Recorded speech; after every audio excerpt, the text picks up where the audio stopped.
Oi, terceiro ano, tudo bem? Nós vamos continuar a aula de História, a matéria de História agora. Nós vamos seguir da página 182 até a página 184. Eu vou fazer um breve resumo aqui, mas eu gostaria muito que você lesse a matéria lá no livro. Não tem nenhuma pergunta, nenhuma atividade nessas páginas, mas é uma matéria muito importante que nós precisamos saber. Vem falando um pouquinho da nossa cultura e de coisas que precisam ser mantidas, preservadas. Então, elas se tornam patrimônio. Às vezes esse patrimônio é material, às vezes é uma casa, uma construção, uma igreja antiga. Às vezes esse patrimônio é imaterial. Às vezes é um tipo de dança, às vezes é uma festa tradicional, às vezes é um tipo de alimento. E no livro vem dando exemplo de um biscoitinho, que é considerado patrimônio imaterial. Na cidade de Jacareí, em São Paulo, tem um biscoitinho chamado de bolinho caipira, que é totalmente assim popular e tradicional na cidade, e ele se tornou patrimônio imaterial. Não é o biscoito em si, mas o modo de fazer, o que ele representa nas famílias, já é uma tradição, então se tornou um patrimônio. Ou seja, a receita, o modo de se fazer esse alimento vai ser perpetuado, vai continuar, eles vão preservar isso para que não se perca através dos tempos. Quando alguma coisa é declarada patrimônio, significa que vai ser protegido, que não vão deixar derrubar, que não vão deixar vender aquilo dali para construir, às vezes, um prédio, um shopping, nada disso. Aquilo vai ser mantido, vai ser protegido, vai ser preservado. E isso é importante para a história, para a cultura, para a arte, para a própria arquitetura de uma cidade, de um lugar. No livro vocês vão encontrar também em algumas cidades históricas, cidades que foram fundadas logo depois que os portugueses chegaram no Brasil.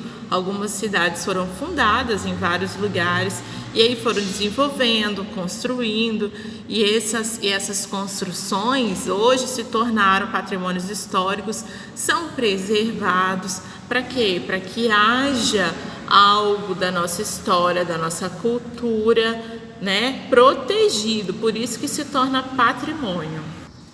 No livro vocês vão achar o exemplo da cidade de Alcântara, e aí tem uma foto de um dos prédios, no caso é uma igreja, a ruína de uma igreja, uma construção antiga.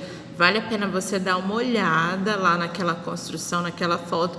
Por quê? Porque é importante registrar, manter esse lugar preservado, protegido, para que as futuras gerações, as suas gerações, possam ouvir, conhecer essa história, possam visitar também esses lugares, assim como tantas outras cidades históricas e monumentos que nós temos. Em São Paulo nós temos também o exemplo da Estação Luz. É um local antigo, uma construção antiga que virou um patrimônio da cidade, um local que vai ser preservado, vai ser protegido, para que as futuras gerações tenham essa lembrança viva da nossa história e da nossa cultura.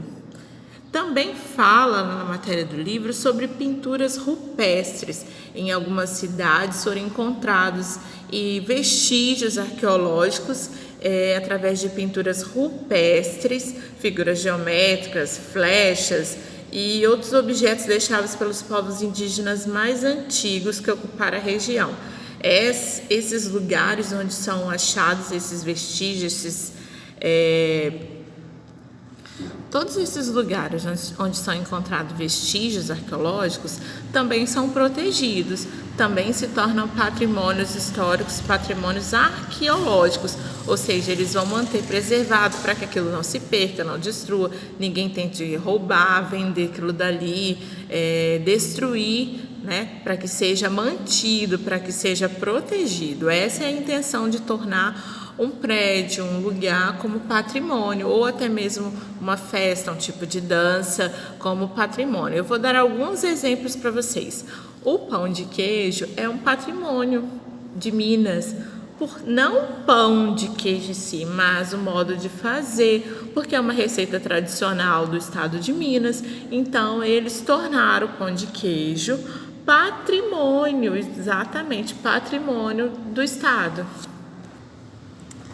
Vou falar sobre pinturas rupestres, talvez você já tenha ouvido falar. São feitas em cavernas, em pedras, em paredes, são desenhos muitas vezes esculpidos, pintados, né? São registros feitos na época da pré-história e aí são chamados de pinturas rupestres. Através dessas pinturas foi possível entender boa parte da nossa história. Através desses registros, historiadores descobriram muitas coisas importantes que hoje se encontram em livros que nós estudamos. Todos nós temos o dever de cuidar dos patrimônios históricos da cidade, do estado do Brasil. É dever de todos, mas existe um órgão responsável em cuidar desse patrimônio. É o Instituto do Patrimônio Histórico e Artístico Nacional. Tem uma siglazinha, IPAM. É o responsável de cuidar da preservação, de manter esses locais protegidos e seguros, tá? Muito importante. Aqui no Espírito Santo nós temos alguns exemplos, eu vou passar para vocês, de patrimônios históricos, lugares que são preservados. O Palácio Anchieta, que fica ali no centro de Vitória, talvez você já tenha passado em frente, né? O Palácio Anchieta é um local, um patrimônio do Estado, um patrimônio histórico, ele é preservado, existem pessoas lá cuidando da estrutura, da segurança do local. É também aberto à visita, depois que a pandemia passar, é um local que você pode estar conhecendo, você pode estar procurando na internet fotos para você estar vendo, é bem legal o Palácio Anchieta. Lá acontecem exposições, lá acontecem amostras, muito interessante. Tem também o Convento da Penha, talvez você já conheça, talvez você já tenha ido lá. Eu já fui lá algumas vezes, passear, conhecer. Também é um patrimônio, faz parte da cultura do Espírito Santo e é também um local protegido, é um patrimônio histórico do Espírito Santo.